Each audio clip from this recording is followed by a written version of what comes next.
Hello students, welcome to your next class. बच्चों, आज हम चैप्टर नंबर फर्स्ट के अंदर एक्सरसाइज 1.3 का बेसिक पढ़ेंगे। एक्सरसाइज 1.3 करने से पहले हमें उसकी जो बेसिक टर्म्स हैं वो कुछ पता होनी चाहिए, तभी हम 1.3 को कर पाएंगे। ठीक है, तो उसके बाद सबसे पहला है डेसिमल एक्सपेंशन। आप लोगों को बच्चों पता है डेसिमल कब लगता है? जब हम किसी चीज़ को डिवाइड करते हैं और वो उसमें ना आती है, उसके बाद ही उसमें डेसिमल लगाया जाता है। तो वो जो पहले टर्म होते हैं P/Q की फॉर्म में होती है ना, फिर इसको किस में चेंज करते हैं? डेसिमल में चेंज करते हैं। तो अभी देखो, डेसिमल जो है वो फर्दर डिवाइड हो गए दो तरह से, या तो एक बार रिमाइंडर 0 आ जाए या फिर रिमाइंडर कुछ ना कुछ बच जाए। तो उन्हीं के बेसिस पे दो टर्म में बांटा गया, जो कि क्या है? टर्मिनेटिंग और नॉन टर्मिनेटिंग। टर्मिनेटिंग का मतलब क्या है? हमारा रिमाइंडर क्या आ जाए? 0 आ जाए। जिसके अंदर हम डिवाइड करें तो हमारा रिमाइंडर क्या आ जाए? 0 आ जाए। तो वो कैसे होंगे? टर्मिनेटिंग। और नॉन टर्मिनेटिंग, जिसके अंदर हमारा रिमाइंडर 0 ना हो, कुछ ना कुछ रिमाइंडर बच जाए, वो सारे क्या होंगे? Non terminating. तो डेसिमल किस में डिवाइड हो गए? Terminating and non terminating. अब जब टर्मिनेटिंग है तो उसका तो रिमाइंडर आ गया 0। ठीक है, जो टर्मिनेटिंग है उनका तो रिमाइंडर आ गया 0, तो उस पर तो आगे कुछ होना नहीं। अब बच गया नॉन टर्मिनेटिंग। अब जो नॉन टर्मिनेटिंग है वो फर्दर डिवाइड हुआ है किसके अंदर? रिकरिंग और नॉन रिकरिंग, या फिर जो हम कह सकते हैं रिपीटिंग और नॉन रिपीटिंग। रिपीटिंग का मतलब है हमारा रिमाइंडर रिपीट होता जाए। जैसे हम कुछ भी डिवाइड करते जाए, हमारा 1 1 1 1 आता जाए, हमेशा 1 आता जाए। ठीक है, तो वो तो क्या हो जाएगा? रिपीटिंग। फिर हमारा जो क्वोशिएंट होगा वो भी रिपीट होता जाएगा, जैसे हमारा रिमाइंडर रिपीट हो रहा है। ठीक है, दूसरा है नॉन रिपीटिंग। नॉन रिपीटिंग के अंदर क्या होगा? रिमाइंडर हर बारी अलग अलग आएगा, सेम रिमाइंडर नहीं आएगा। ठीक है, तो उसको हमने क्या कह दिया? ठीक है, उसको कह दिया हमने रिपीटिंग और दूसरे को कह दिया नॉन रिपीटिंग। इस तरह से आपका ये टेबल है। क्या है? डेसिमल एक्सपेंशन किस में डिवाइड हुए? Terminating, non terminating. अब जो नॉन टर्मिनेटिंग है वो फर्दर डिवाइड हो गए किस में? रिकरिंग, रिपीटिंग और नॉन रिकरिंग, नॉन रिपीटिंग के अंदर।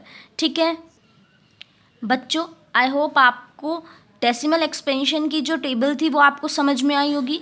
उसी पर बेस्ड हमारी एक्सरसाइज 1.3 है, हम उसके क्वेश्चंस करते हैं। ठीक है, तो आपका पहला क्वेश्चन क्या है? Right the following in decimal form. अब इनको, ये P/Q की फॉर्म में है, किस फॉर्म में लिखना है? डेसिमल फॉर्म में लिखना है। एंड से what kind of decimal expansion each has, मतलब ये किस तरह का डेसिमल एक्सपेंशन है? Terminating, non terminating, repeating, non repeating. ठीक है, हमें ये बताना है। तो सबसे पहले तो हम क्या करेंगे? इसको डिवाइड करेंगे, इससे 100 को 36 से डिवाइड करेंगे। तो आप सबको पता है नीचे कितनी 0 है? 2, तो हम इसको डेसिमल यहाँ लगा सकते हैं। इजीली पता है, आप लोगों को डिवाइड करने की ज़रूरत नहीं है। ठीक है, तो ये किस में आ गया? 0.36। अब 0.36 ये कोई रिपीट हो रहा है? नहीं हो रहा। हमारा इसका मतलब क्या आ गया? रिमाइंडर 0 आ गया। रिमाइंडर 0 आने पे क्या होता है? ये कैसा डेसिमल है? टर्मिनेटिंग डेसिमल है। इसके बाद अब ये देखो, नेक्स्ट है 1.11। तो अब हमें 11 को डिवाइड करना पड़ेगा। अब हमने 11 को 1 से डिवाइड किया, पॉइंट लगा दिया, फिर 0 लिया, फिर पॉइंट लगा दिया, तो हमारा रिमाइंडर क्या बचता जा रहा है? हमेशा 1 1 बचता जा रहा है ना। हमारा रिमाइंडर 1 1 बचता जा रहा है, मतलब रिमाइंडर क्या हो रहा है? रिपीट हो रहा है ना। अभी देखो, रिमाइंडर रिपीट हो रहा है तो क्वेश्चन भी रिपीट होते जाएंगे, 09 09 09। तो अब ये कैसा हो गया? है तो नॉन टर्मिनेटिंग, क्योंकि रिमाइंडर कुछ बच रहा है। अब नॉन टर्मिनेटिंग में भी कौन से वाला है? रिपीटिंग, क्योंकि हमारा रिमाइंडर क्या हो रहा है? रिपीट हो रहा है। हमारा क्वेश्चन भी क्या हो रहा है? रिपीट होता जा रहा है। ठीक है, इससे नेक्स्ट देखो, नेक्स्ट है आपका क्वेश्चन नंबर 3 में। ये क्या है? 4 कंप्लीट 1/8। ठीक है, तो इसको सॉल्व कैसे करेंगे? इसको इससे मल्टीप्लाई और इसमें ऐड, 4 को मल्टीप्लाई 8 से ऐड 1।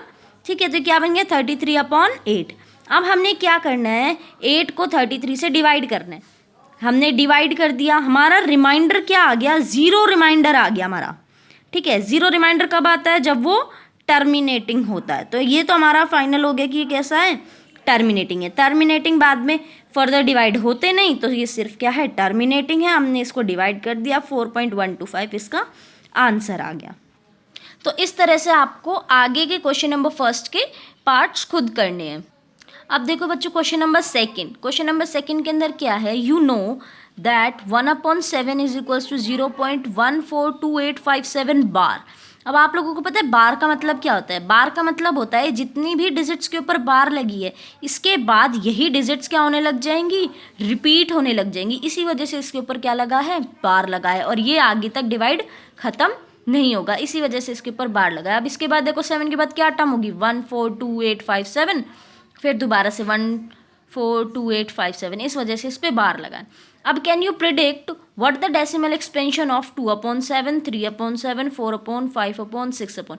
अब ये कह रहा है आपको लॉन्ग डिवीजन का मेथड, हमें सिंपल जो डिवाइड होता है वो नहीं करना, ऐसा कोई प्रिडिक्ट करना है, ऐसा कोई मेथड करना है जिससे हमारी इन p/q फॉर्म की क्या आ जाए, वैल्यू आ जाए। और हमें ये गिवन है, उसने कह दिया 1/7 की तो इतनी है, तो 2 3 4 5 6 की आपको खुद निकालनी है, लेकिन हमें without actual doing the long division, actual division नहीं करना है, ठीक है। उसके बाद अब अभी देखो हम कैसे करेंगे। हमें क्या गिवन है, 1/7 की वैल्यू गिवन है कि भाई 1/7 को जब हम डिवाइड करेंगे तो ये आएगा। अब हमने उसको क्या करना है, जो 2/7 की हमें निकालनी है, तो इज इक्वल्स टू 2, ठीक है, तो ये हो गया 2/7। इसको हम अगर 1/7 से, अगर मैं 2 को 1/7 से मल्टीप्लाई कर दूँ तो क्या बनेगा, 2/7। तो अब हमारा जो इसका आंसर आया है, ये आया क्वेश्चन, तो अगर मैं इसको 2 से मल्टीप्लाई कर दूँ तो हमारा आंसर आ जाएगा, है ना। तो इसको क्या किया, 2 को हमने 1/7 से मल्टीप्लाई कर दिया, और 1/7 हमें गिवन था, इसको इससे मल्टीप्लाई करते जाओ, आपका 2/7 आ गया। अभी देखो 3/7 कैसे निकालेंगे, 3 की मल्टीप्लाई किससे कर देंगे, 1/7 से। 4 निकालना है, 4/7, तो 4 इंटू 1/7। इस तरह से हम अपने 5/7 तक के निकाल लेंगे। आपका क्वेश्चन नंबर फर्स्ट और क्वेश्चन नंबर सेकंड यहाँ पे कंप्लीट होता है। आपको इसके क्वेश्चन नंबर फर्स्ट के पार्ट करने हैं, और क्वेश्चन नंबर थर्ड, फोर्थ और फिफ्थ खुद ट्राई करना है। ओके बच्चों, थैंक यू।